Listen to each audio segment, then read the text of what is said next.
Hello, hello, hello. I need to talk about the Cluster B help centers. So, this is a long subject.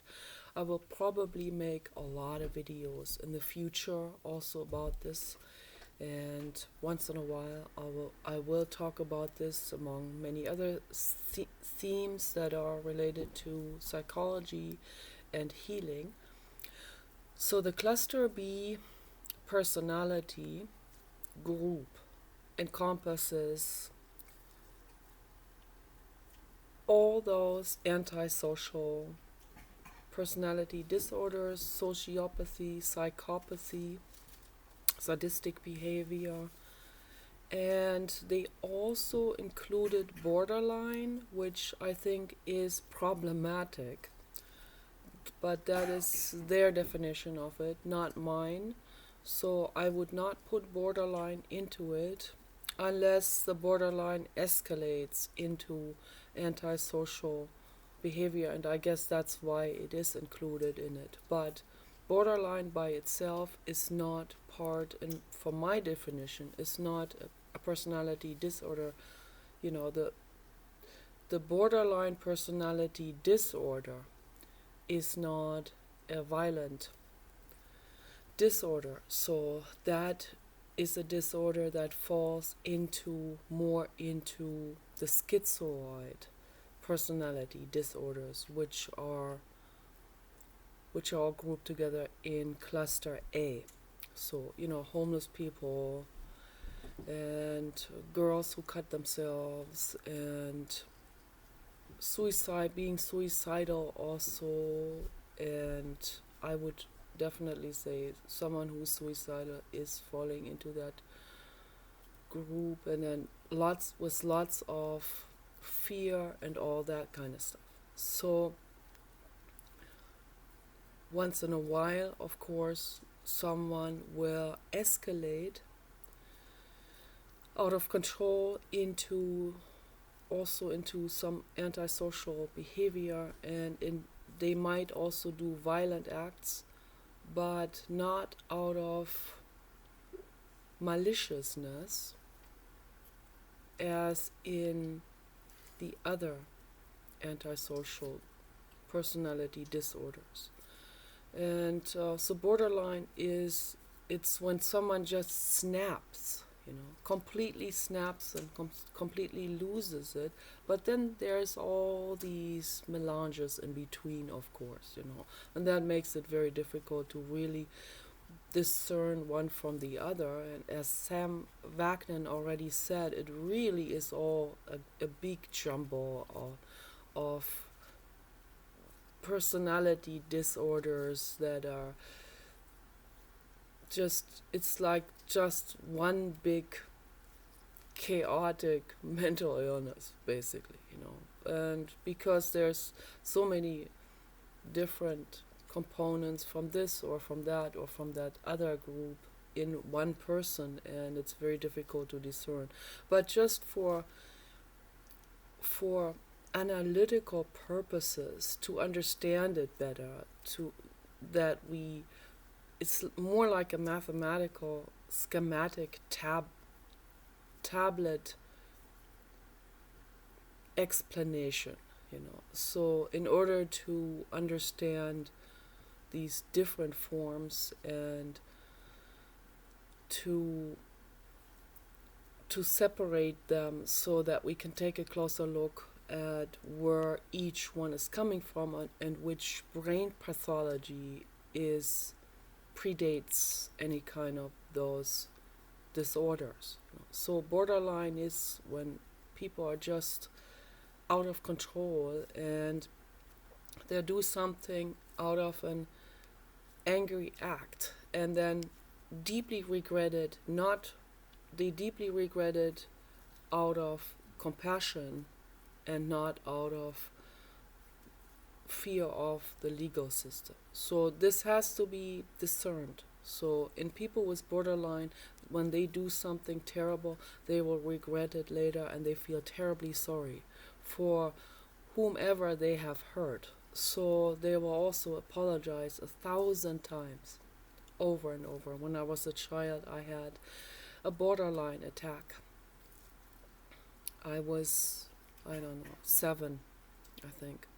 I had a borderline attack. I pushed my brother over because I was jealous. He was interfering with my girlfriend and I playing. I wanted her for myself as a playmate, and he came and wanted to play with her too, and I was terribly jealous. I was pathologically jealous of my little brother. I pushed him over, and then he had a concussion. He had to be hospitalized. I felt awfully bad. I felt like a psychopath. I felt so horrifically bad for him. And I was also absolutely terrified of my mother abandoning me and declaring me evil and never talking to me again. So, and then these same things can happen in adult people with borderline, where they, in some cases where they're very dysfunctional, where they do something terrible and then they deeply regret it and they feel deeply sorry, infinitely sorry for what they have done. So I read about all of these different types of personality disorders and the different case files that are connected to those, Or you can say, yeah, in this case is more like this, or this case is more like this, leaning in this direction.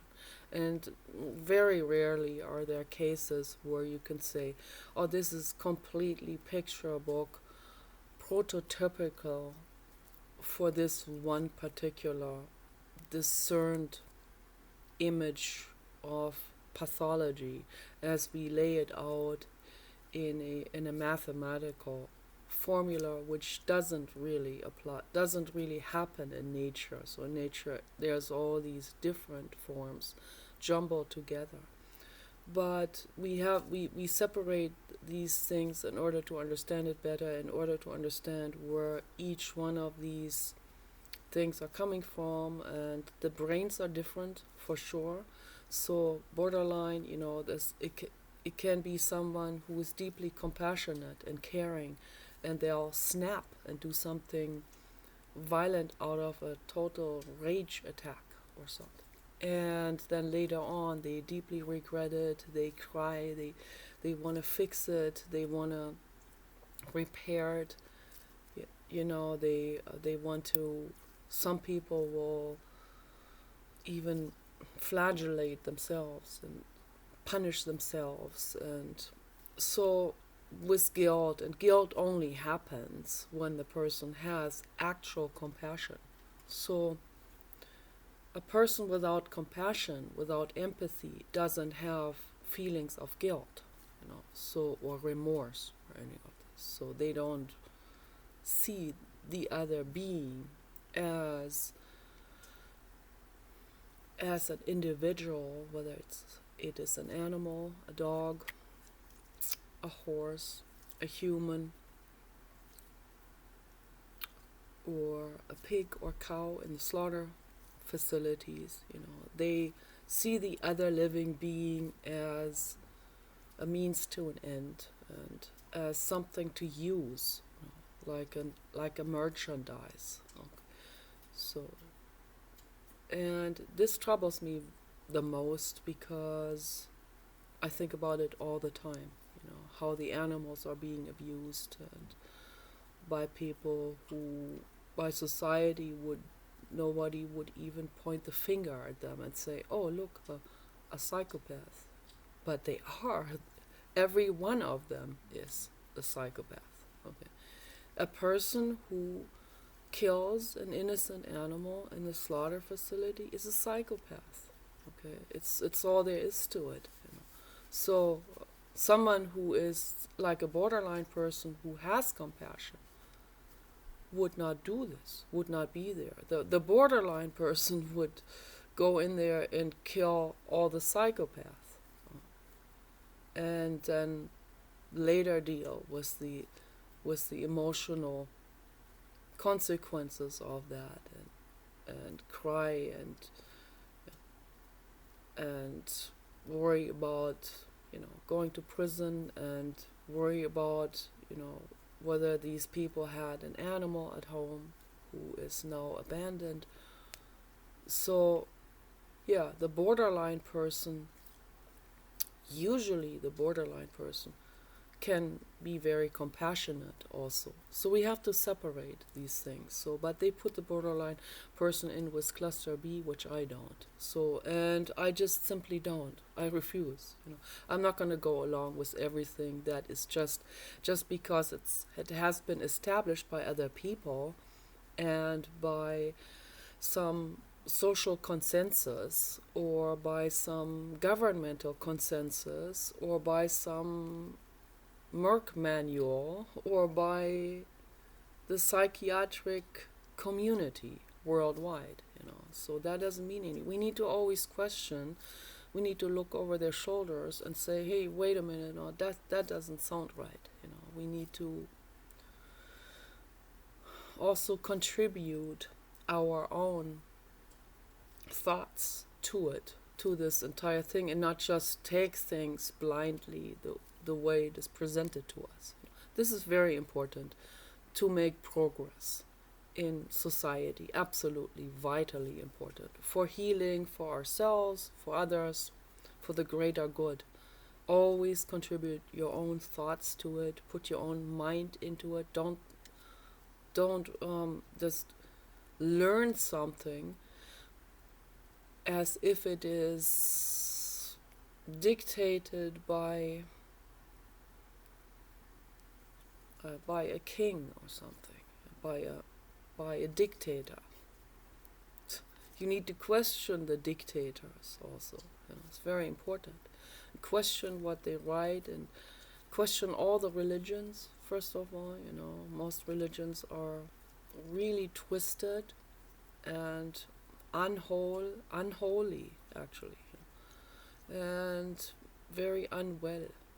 And they only contribute to more mental illness. That's all it does. So, but, of course there are, in cases where a borderline person snaps and does something, of course they need to then be going to the cluster B facilities, help centers, so, and then sort it out from there, and then from there go to the cluster A, or from there go to the cluster C group. So all of this is not completely like this person can only be in this or this or this or this group, so there are people with many different behavior patterns, and the dangerous ones definitely have to be put into the cluster B help centers. And so the help centers are also not that different from one another in their approach, of course. The only difference is that the cluster B help centers, as I'm laying it out here, theoretically, hopefully it will be put into practice later on by other people. I hope not posthum, as they say. I hope that it's happening during my lifetime. That would be very nice. So, and I welcome people to constantly ask me questions, and always ask questions. Always, if you are confused about something, if you are worried about something, that maybe what I say has a negative implication, or if you find it unethical, I want people to write to me and voice these concerns and get into a real, honest and active conversation about this. I'm going to make another part for this.